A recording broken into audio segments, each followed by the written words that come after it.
The 8th house, or Randrabhava, transformation, secrets, rebirth, Aries Rising, Part 1, the furnace beneath the warrior. For Aries Rising, bold, direct, and driven by Mars, the 8th house brings a confrontation with what they cannot fight directly: mystery, vulnerability, and surrender. Ruled by Mars, Aries prefers clean battles and decisive victories. But the 8th house, falling in Scorpio for this ascendant, is ruled jointly by Mars and Ketu, planets of force and fragmentation. This house is not about winning. It's about transformation through loss, depth, crisis, and ultimately rebirth. It is the house where the Aries fire descends into the underworld. Scorpio, the abyss that fights back. Scorpio is fixed, emotional, and unfathomably deep, everything that Aries is not comfortable with. Aries surges forward, Scorpio waits. Aries wants action, Scorpio seeks control. In this mirror, Aries sees their strength dissolve into intensity. The 8th house forces the Aries native to confront emotional complexity, power dynamics, and the psychology of pain. It is not the battlefield they're used to. It's psychological warfare, and their impulsiveness must give way to introspection. The partner, intimate or business, may bring with them secrets, complexities, or unresolved emotional baggage. But they also bring a gift. If Aries can stay, endure, and evolve, they gain access to a hidden reserve of resilience, strategy, and emotional depth that far surpasses their typical strength. Mars and Ketu as lords, war meets withdrawal. Mars, as the ascendant and 8th lord, gives the Aries rising native an unusual relationship with crisis. They are drawn to it, perhaps even need it to regenerate. But Ketu, co-lord of Scorpio, adds a spiritual undercurrent. Together, they generate a fierce detachment. The native may face trauma, betrayal, or loss, but emerge purified, more aligned with their soul path. This house often awakens the warrior's inner mystic. Whether through a brush with death, deep emotional entanglement, or hidden psychological work, Aries learns that not every enemy is outside, some are within. Mars lends courage to face those, while Ketu strips illusions, forcing raw truth to emerge. Emotional landscape, the fire submerged. The emotional tone of this house is volcanic, powerful, unpredictable, and often hidden. Aries rising may repress pain, anger, or fear, only for it to surface dramatically. There's often a resistance to asking for help, a desire to fight through even existential or psychological crises. But this house demands surrender, to therapy, to mystery, to intimacy that isn't always safe. Here, Aries is burned, but not destroyed. They are tempered. The 8th is also the house of shared finances, sexual psychology, and the taboo. It draws Aries into vulnerable places, soul-bonded unions, joint resources, ancestral trauma.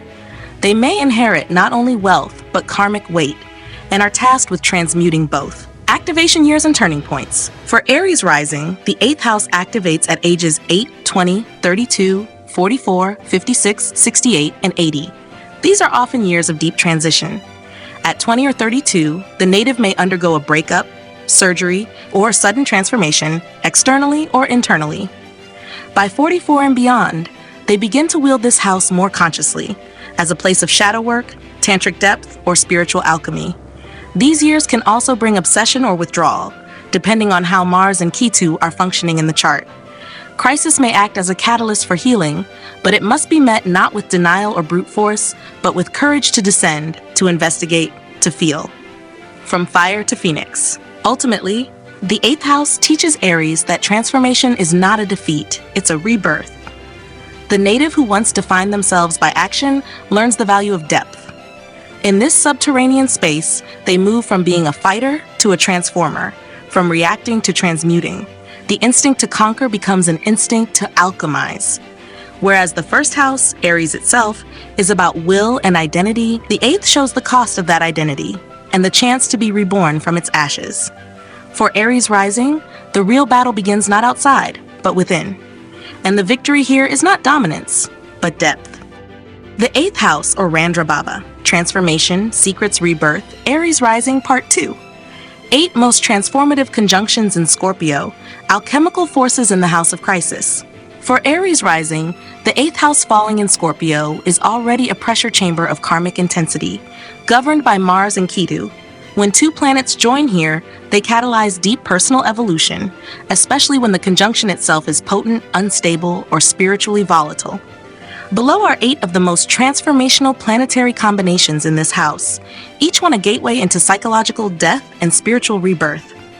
Sun and Rahu, inflated identity or karmic purification. The solar ego meets Rahu's hunger, producing an intense need to control, influence, or dominate secret spheres, sexuality, shared resources, or psychological power. If benefic, this creates a magnetism that shines light on taboo or hidden systems. A leader in healing, finance, or shadow work. If afflicted, ego becomes entangled in obsession, addiction, or self-deception. Aries rising must learn to burn through illusion and discover a sense of self not based on domination, but presence. Moon and Ketu, ghost emotions or spiritual surrender. This deeply karmic pairing severs the native from familiar emotional patterns. Aries rising may feel unanchored, as if they are emotionally floating through life, sensitive to loss, but unable to grasp it. If benefic, this brings mystical insight, psychic sensitivity, and a sacred detachment from emotional drama. If afflicted, it fosters emotional numbness, abandonment fears, or a longing to be held without ever asking. Healing begins with embracing emotional emptiness not as absence, but as a portal. Mars and Mercury, tactical clarity or verbal violence. Mars gives the instinct, Mercury gives the strategy. In Scorpio's underworld, this conjunction can generate an incisive mind, an investigative healer, or a forensic analyst of emotional dynamics. If benefic, it produces a courageous communicator and someone skilled in crisis resolution. If afflicted, speech becomes sharp, reactive, or manipulative. Aries rising must temper the impulse to dominate conversations with the ability to listen, even in silence. Jupiter and Ketu, wisdom without attachment or disengaged belief. This is a conjunction of profound insight and detachment. Aries rising may be drawn to esoteric studies, renunciation, or spiritual minimalism. If benefic, the native may possess soul-level knowledge, able to guide others through the darkness with clarity and compassion. If afflicted, there may be withdrawal from responsibility, dogmatic detachment, or cold intellectualism posing as enlightenment. This conjunction teaches that spiritual understanding must live inside the body, not float above it. Venus and Rahu, seductive illusion or erotic awakening. This pairing electrifies desire and sensuality. In Scorpio, it may indicate karmic entanglements that involve secrecy, taboo, or overwhelming longing. If benefic, it awakens refined erotic energy and a devotional form of sensuality that can heal. If afflicted, it draws the native into obsession, betrayal, or vanity cloaked as intimacy. Aries rising must ask, is this love transforming me or consuming me? Saturn and Ketu, austerity in the abyss or liberation through limits. This is perhaps the most emotionally dry yet spiritually potent conjunction. Aries rising may go through profound isolation, emotional repression, or loss of support systems, only to emerge with inner strength forged in silence. If benefic, it creates a quiet master, an individual who transmutes suffering into sacred discipline. If afflicted, it can generate chronic loneliness, guilt, or suppression of the inner child. The work lies in turning stoicism into surrender. Sun and Saturn, structural ego or soul under construction. The sovereign sun is tempered by the judge, Saturn, creating a strong-willed, highly controlled identity. In the 8th house, this can manifest as the native taking on intense family burdens, financial control, or hidden karmic authority. If benefic, this grants psychological resilience and an unwavering sense of purpose during crisis. If afflicted, the native becomes over-controlled, emotionally constipated, or crushed under the weight of unseen responsibilities. The lesson is that true authority arises when ego bows to time and consequence. Moon and Saturn, emotional backbone or crystallized pain. This is a conjunction of emotional gravity. Aries rising with this combination may appear strong in public, but privately carry ancestral grief, loneliness, or an inability to feel safely nurtured. If benefic, it brings endurance, the ability to emotionally support others in their darkest hours. If afflicted, it locks the heart away, out of fear of need. This conjunction demands emotional discipline, but also insists that softness is not a liability. It's a healing force. In summary, these 8 conjunctions in Scorpio for Aries rising represent the most catalytically transformative planetary pairings in the 8th house. Each forces a confrontation with ego, grief, desire, duty, or spiritual disconnection. Through them, the native learns that rebirth is not a metaphor, It is a cycle lived many times in one life.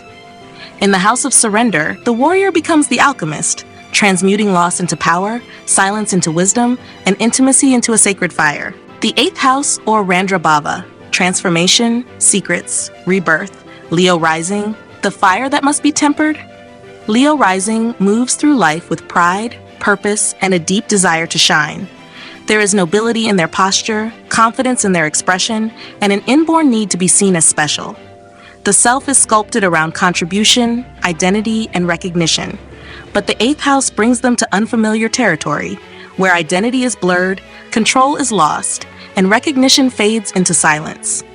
This is the house of hidden vulnerability, emotional exposure, and invisible transformation. And for Leo rising, this zone operates through a realm that demands surrender of the very things they often hold most dear. Here, transformation does not come through drama, but dissolution. The lessons aren't learned on a stage, they're learned in silence. The Leo native is brought into experiences where willpower cannot fix what's broken, and charisma cannot avoid what must be felt. Their sense of control dissolves not through conflict, but through uncertainty, unspoken emotion, and unseen karmic forces. The light they carry must learn to navigate through fog. Leo seeks recognition. This house demands surrender. This house confronts Leo rising with what they cannot lead or dominate: emotional betrayal, loss of control, psychological vulnerability, and merging with another in ways that defy ego boundaries. All of these become part of the journey. Here, the focus shifts from what am I known for to what do I carry in secret. Instead of being in the spotlight, they must face what lives in their own shadow. Emotional transformation comes not from assertion but from yielding. Financial or intimate entanglements challenge their autonomy. Emotional power dynamics ask them to choose depth over dignity, transparency over performance.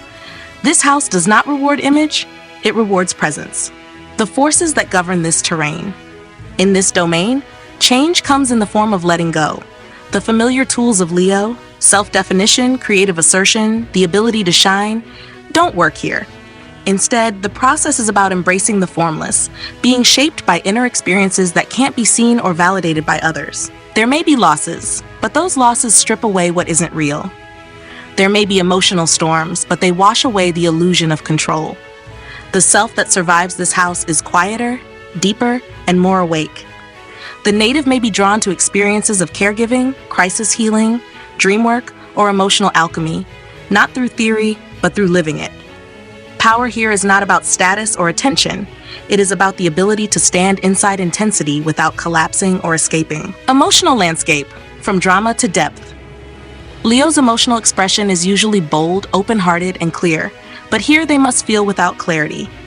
Love may come through sacrifice, or relationships may carry themes of surrender and confusion. The native may face psychological entanglements that undo them, but in that undoing they grow more honest, less reactive, more attuned. The heart learns to beat in places where light cannot reach. This house teaches them to feel deeply without always being understood. Emotional depth becomes their teacher, not something to display, but something to endure.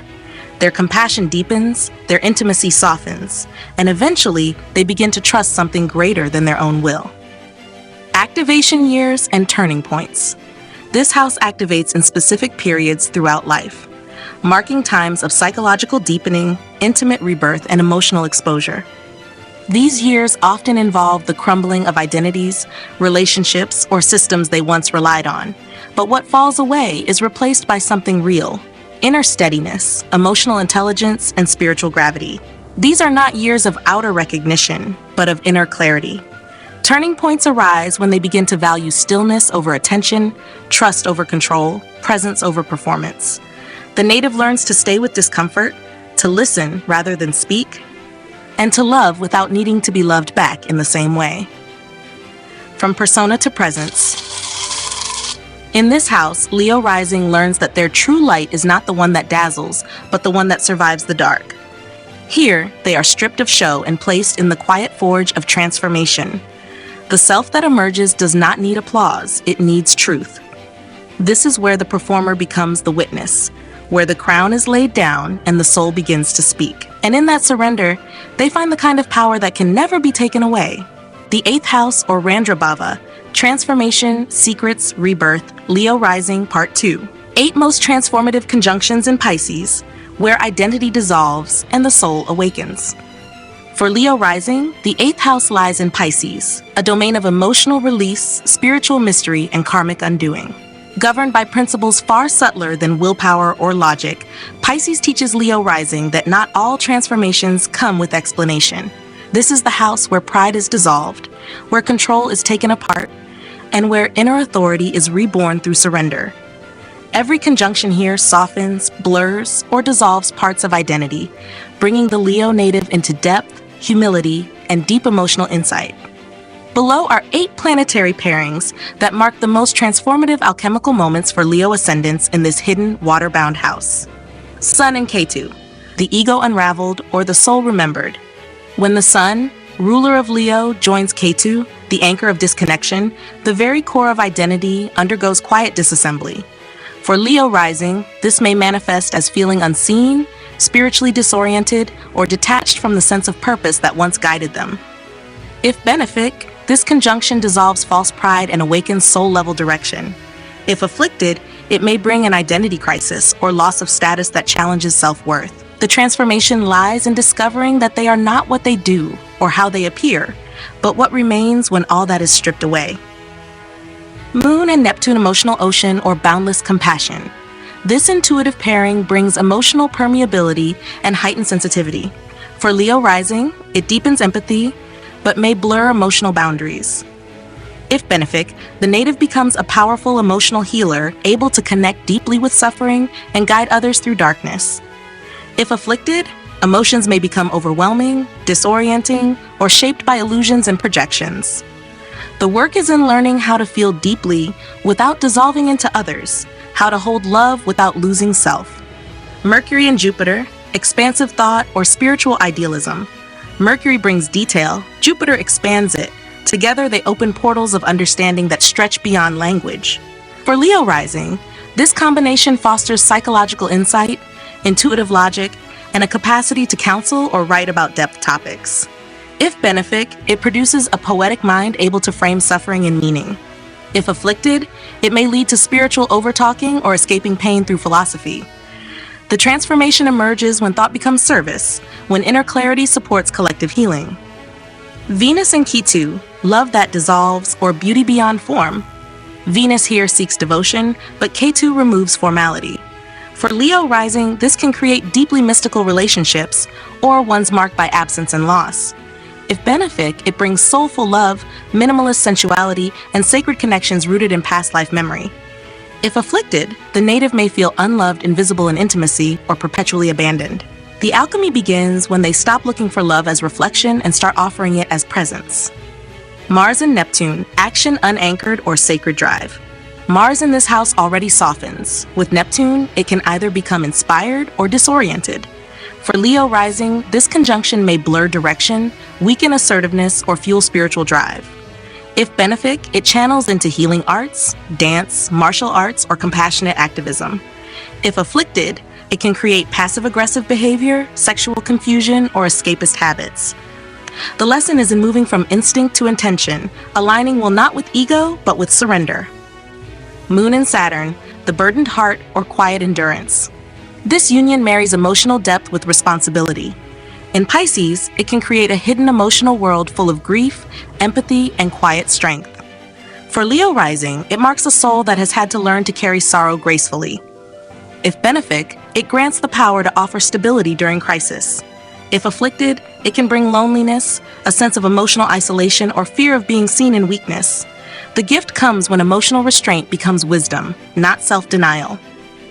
Sun and Neptune, the dissolving persona or inner light reclaimed. This soft pairing diffuses identity and challenges visibility. For Leo Rising, it may result in being overlooked or misunderstood, especially in roles that once brought recognition. If benefic, it purifies the self of ego-driven motives and illuminates inner radiance that doesn't seek applause. If afflicted, it may foster self-doubt, image confusion, or a longing for lost purpose. The transformation begins when they no longer perform the self, but become it quietly, fully, and truly. Venus and Jupiter, overflowing grace or idealized intimacy. This is a classically benefic union, love and wisdom flowing through shared emotional spaces. For Leo rising, it may lead to deeply devotional partnerships, generosity in inheritance or healing work, and the ability to bring spiritual beauty into every intimate exchange.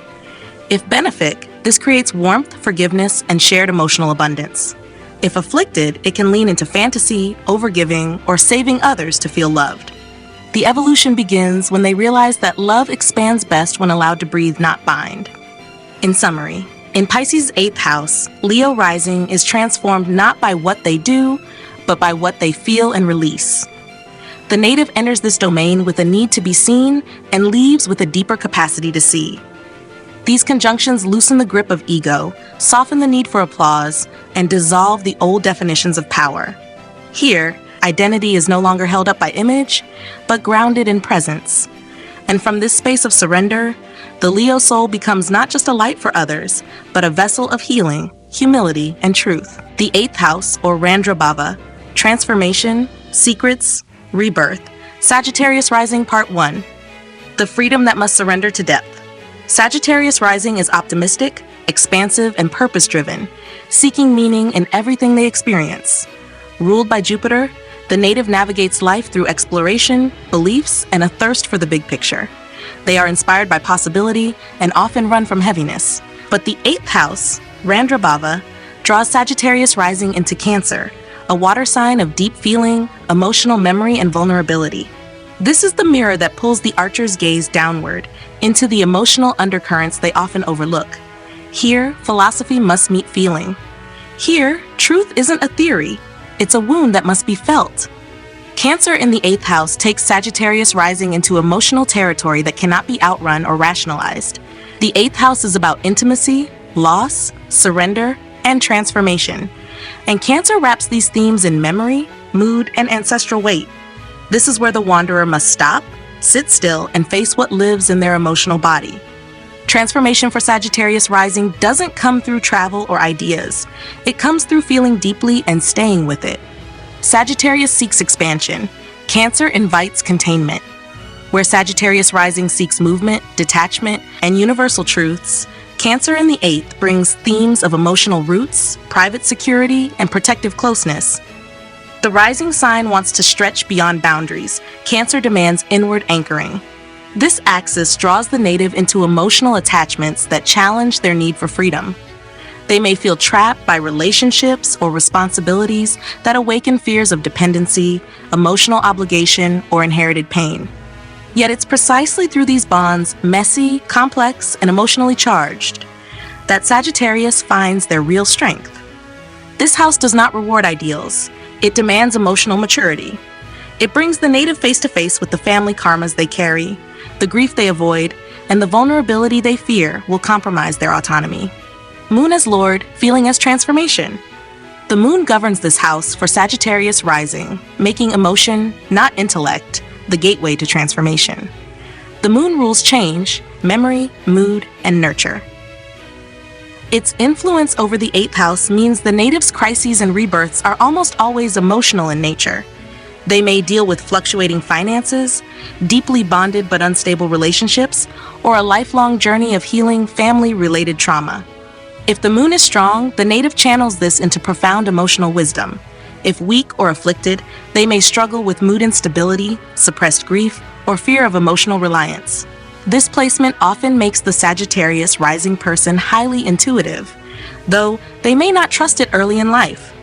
Over time, they learn that their deepest insights don't come from books or adventures, but from honoring the rhythms of their inner emotional world. From belief to belonging. Emotionally, Sagittarius rising often intellectualizes pain or searches for meaning as a way to bypass it. But Cancer in the 8th house doesn't let them escape. Emotional events, often involving death, inheritance, betrayal, or deep intimacy, pull them into a depth that demands presence over principle. What begins as an emotional breakdown becomes a sacred descent. The native is pushed to examine how they handle closeness, care, and vulnerability, especially in sexual and financial unions. Do they run when it gets too real? Do they intellectualize grief instead of grieving? Do they sacrifice truth for the illusion of emotional safety? The transformation lies in learning to stay, emotionally, energetically, and intimately. This house teaches them that emotional courage is a deeper form of strength than even the boldest adventure.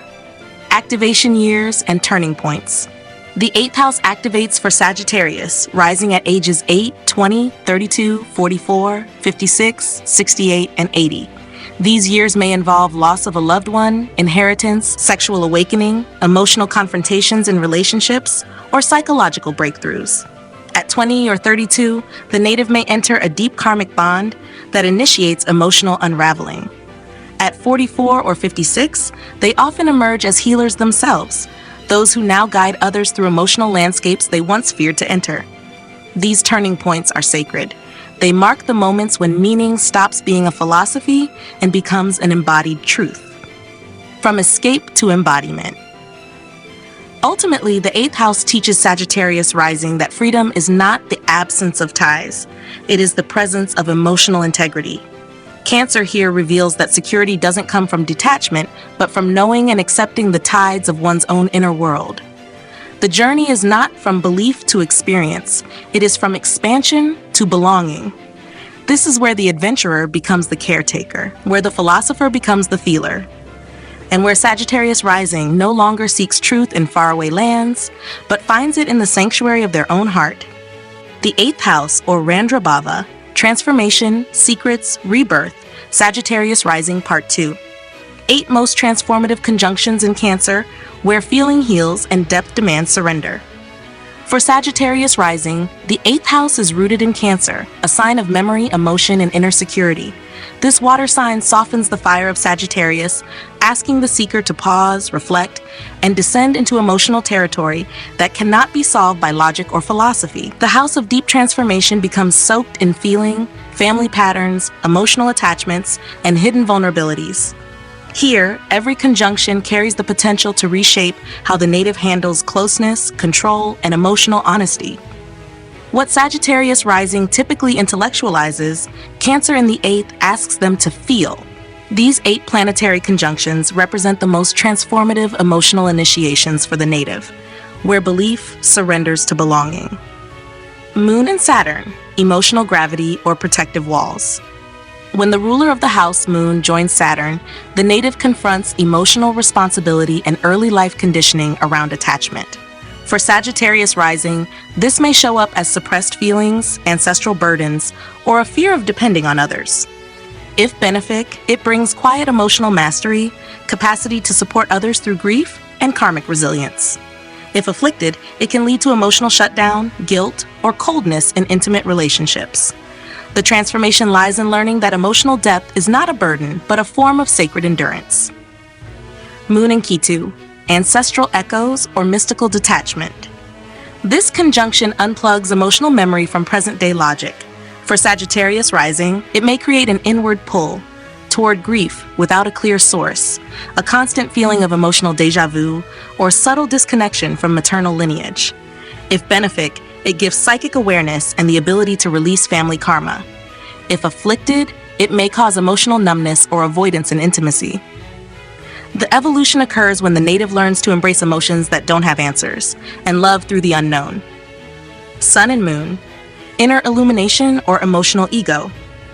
When identity and emotion merge, deep psychological fusion takes place. For Sagittarius rising, this can create a strong emotional core that guides their choices in finances, relationships, and emotional healing. If benefic, it brings harmony between heart and will, a natural leader in emotional spaces. If afflicted, the ego may dominate the emotional body, leading to pride, defensiveness, or control in intimate bonds. The transformation begins when they allow vulnerability to inform strength, not compete with it. Mars and Moon, emotional force or inner turbulence. This fiery water mix brings reactivity and urgency to the emotional body. For Sagittarius rising, it sharpens emotional instincts and can make them highly protective or explosively defensive in close relationships. If benefic, it offers courage to face psychological pain directly and initiate emotional healing. If afflicted, it may cause mood volatility, passive-aggressive behavior, or a tendency to lash out under pressure. True power emerges when action is guided by conscious feeling, not reaction. Venus and Moon, tender magnetism or dependency. This conjunction heightens sensitivity, sensuality, and the need for emotional validation through partnership. For Sagittarius rising, it enhances romantic vulnerability and the longing for soulful union, especially in intimate or financial entanglements. If benefic, it offers the ability to nurture others and be nourished in return. If afflicted, it can cause emotional over-attachment, jealousy, or neediness in relationships. The key transformation occurs when they learn to love without clutching and give without losing themselves. Sun and Rahu, emotional ambition or spotlight on wounds. This conjunction draws the Sagittarius rising into emotionally charged themes involving legacy, family history, or subconscious ego patterns. If benefic, it brings clarity to emotional identity and a deep desire to use emotional experience to uplift others. If afflicted, it may inflate emotional ego or cause instability in close relationships due to a subconscious need for attention or control. The evolution lies in shifting from emotional validation seeking to emotional presence giving. Mercury and Moon, emotional dialogue or thought loops. This pairing opens the gates of emotional expression. For Sagittarius rising, it creates an urge to process inner states through conversation, writing, or counseling. If benefic, it results in clear emotional articulation and deep understanding of others' unspoken pain. If afflicted, it may cause overthinking emotional responses, hyperanalysis of intimacy, or difficulty trusting the felt experience. Healing begins when the mind becomes a companion to the heart, not its interrogator. Venus and Saturn, bound affection or devotional maturity. This grounding conjunction binds love to time, patience, and karmic testing. In the 8th, it suggests emotionally weighty or long-lasting partnerships, often shaped by emotional debts, loss, or delayed fulfillment. For Sagittarius rising, it may bring late-blooming intimacy or a cautious approach to vulnerability. If benefic, it offers the kind of love that endures storms and deepens through effort. If afflicted, it may manifest as emotional coldness, fear of rejection, or viewing love as a task. Transformation happens when affection is redefined not as performance, but presence. In summary, in Cancer's 8th house, Sagittarius rising is transformed through emotional immersion. These conjunctions do not ask them to run toward the horizon. They ask them to turn inward, into memory, feeling, and ancestral imprint. Here, transformation comes not through belief, but through being with what hurts, heals, and humbles. This is where philosophy becomes empathy, where truth becomes tenderness, and where Sagittarius rising no longer chases meaning in abstraction, but learns to feel it into existence within the emotional womb of their own soul.